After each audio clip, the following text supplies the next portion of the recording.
Welcome! Today we'll be talking about how to calculate discount percentages in Excel in a quick and easy way. Let's get into it right now. To calculate a discount percentage in Excel, first select the cell where you're planning to show the result. Then go to the Home tab and format the cell as percentage using this % style button.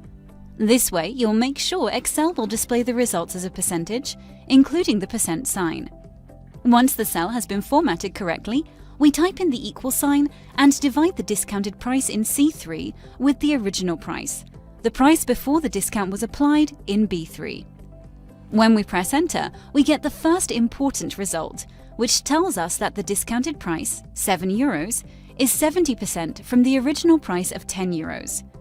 However, we're trying to calculate the discount, so we need to subtract this calculated figure, 70%, from 100%.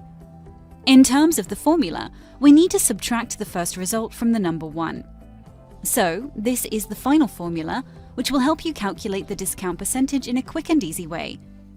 If the original price was €10 and the discounted price is €7, you saved 30%.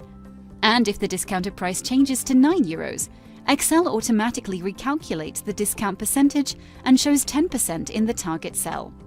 The formula works with all numbers and you'll get the result immediately. Couldn't be quicker and easier. Thanks for watching, and I'll see you in the next video.